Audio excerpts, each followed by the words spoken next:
What is your name? Maximillion Elliott. How long have you lived in Ambridge? Since 2004. What brought you here? Hurricane Ivan. I'm originally from California, but we lived in North Hills in Ross Township, and Hurricane Ivan flooded Rochester Road, which is where we lived. Oh. Yeah, so we had a friend who owned this building, and we wanted to have some income property so I could come off my job and be home with my baby and do ministry full time. And so when this opportunity came, Hurricane Ivan was terrible, but it opened up a door for us to do something new. And so our friend ended up selling this place to us, and that's how we got here. Yeah, couldn't live where we were at anymore. For me, I was like, we got to get out of here. Do you live here? Do you work or play here as well? I have worked here. I do not now. I actually was the first person of color to be hired at Trinity School for Ministry. I was their admissions administrator for a while. Wow. But I don't work here now. I do play here sometimes. I used to play here when we had nationality days because I loved that. That was like my event to go to here. So hopefully it'll come back. I'm trying to think of where else do I play here. I like the parks. I do play in the earth with Ambridge Clean and Beautify Committee. I go out and help plant trees and flowers, and I love that. Yeah, that's fun. Yeah, and the people are really nice. Why do you choose to stay here? Because I feel like, this is going to sound weird, but when I first moved here, I felt like the Lord was saying, I'm planting you here. And so I feel like I'm supposed to be here. Like there's purpose for me being here, and I've seen it. Over time, I've been able to work with some of the community kids or some of the community Clean and Beautify, and so I just feel like I am planted here for a purpose, and so I'm staying. I like it. I like my place. It's quiet. The street is quiet. The people are nice. So yeah. What is your favorite memory of Ambridge? That's funny.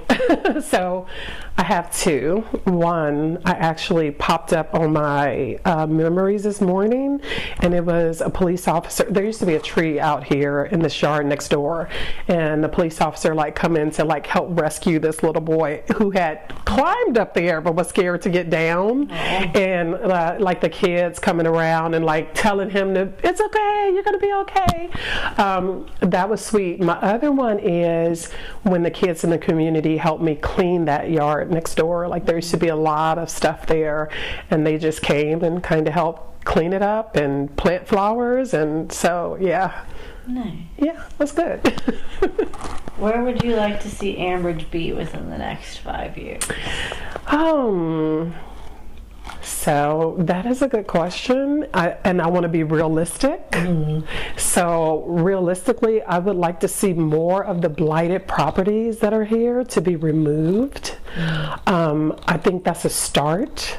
I think it helps to make the place look cleaner and give people a better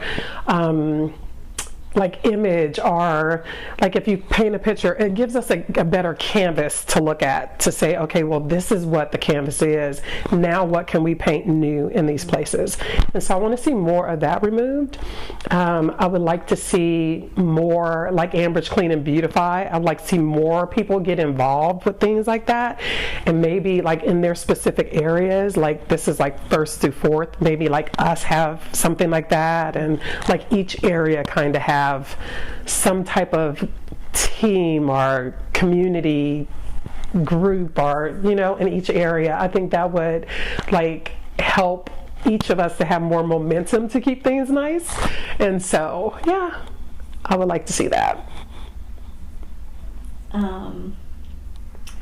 And if you were gonna say anything to someone who is considering moving to Ambridge or getting involved in any organization in Ambridge, or that is considering raising a family here, do you have anything to say to those people specifically. Yes. Would you be my neighbor?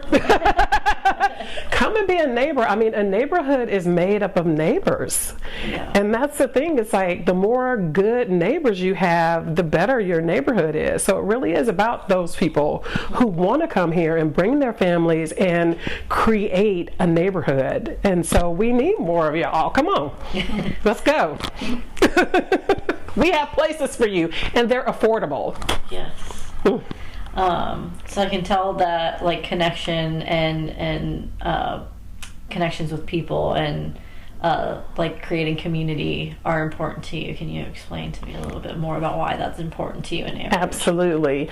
I think when you have connections with people in your community, you feel safer being in your community. You feel like you're a part of something that is bigger than you, and it makes you want to do, even when you don't want to do it for yourself, you want to do stuff for others. And so I just think for me, that's why it's important.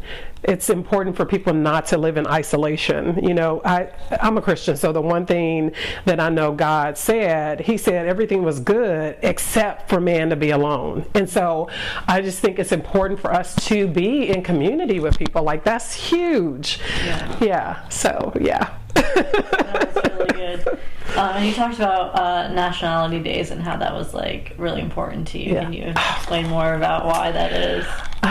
Because like I just am a fan of like seeing the diversity of people, you know, age, ethnicity, all of that.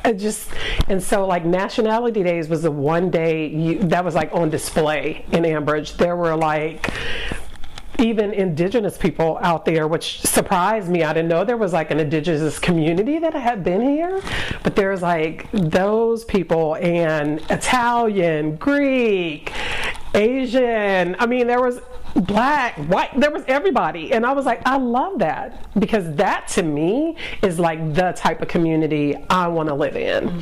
And so we are starting to get more people, more of an influx of people into the community too, which I think is great. So, but yeah, I love that. It just, for whatever reason, it's like, to me, it just makes where we live so much more rich. Yeah, I think Nationality Days is a staple that Ambridge has. Do you have any other places or things or people that you would consider staples in the community? Yeah, so the library is definitely one.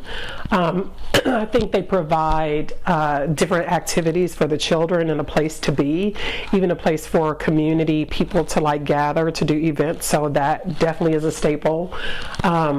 I'm glad they're getting parking. They need it.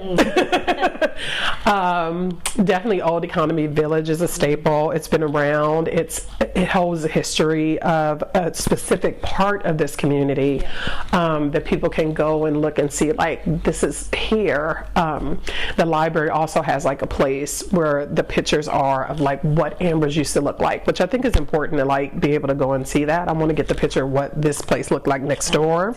Yeah. I'm trying to think of what else is a staple. There is a little monument that's to the people who used to live on First Street. Like, I guess that has been reconfigured, that area, but that monument to me is a staple. I think we need to like hear more about what the history of that is in that area that used to be here, so we can, as a community, know what to do to be sustainable so that we don't disappear like First Street. Right. So yeah. Yeah, is there anything else that you want to say to the Heart and Soul community? Just love where you live. I think I'm a big fan of Ezra and Nehemiah. People may not know what that is, but I'm always thinking about like how the gates and the city and everything was rebuilt so quickly because each person loved where they lived. Like, they took care of just right where they were. And because each person did it, there was this building up that happened so quickly. And so I think it really is, again, people moving here or people who are here, taking not just pride and ownership, but like knowing that you are a piece of something bigger. And if you do like your part and every person does their part, imagine like how amazing it would be. Like I look at some of the houses, like I'm gonna tell you another staple. There's a house down the street from here on Park. Actually, there's a couple, but there's one specific that's like gray. I don't know if you, the big, pretty, they decorate it. And it's like, every time someone does that, it just encourages other people to do it. And so to me, again, love where you live, even if it's the simplest thing as putting flowers on your porch or planting something, and it's inexpensive ways to do that. So if you do post this and somebody wants to know how, hit me up in the inbox, because literally there's tons of ways to like do it inexpensively. And so, but it's just figuring that out, and maybe again building a network of people who will help each other to get it done. So, but yeah. And I know that you're connected and familiar with the Heart and Soul process. So for people that are wanting to interview with us and tell us their story, do you have any like why should people come and let Heart and Soul know that what their story is? Yeah. Because I think it's important for us to know people who live in our community, first to know one another. You're going to know more about me today than you ever have, right? And so we want to know about you too. We want to know who you are and what you like and what you want to see for the future. Like that is important, and it's encouraging to us also who want to see something great for the future. So tell us your story. We want to hear it. Yeah, my hopes and dreams for the community, I've said, my hopes and dreams for this place, you all know, is, so I call my place the Lemonaide Lab, and I am rehabbing it, preferably to be a retreat house. And maybe we'll Airbnb during the week sometimes, but really to just have like weekend retreat space, because people need that, and they need it to be accessible. They need it to be affordable for them to do that. And so my intention is to create this beautiful place where you want to come and be, and you can bring your family or your small ministry group, and it'll be accessible for people to do that. So lemonaidelab.com, that's me. That's a commercial. Thank you. Thank you. Thank you for sharing your story with us. I know I'm like candid, sorry.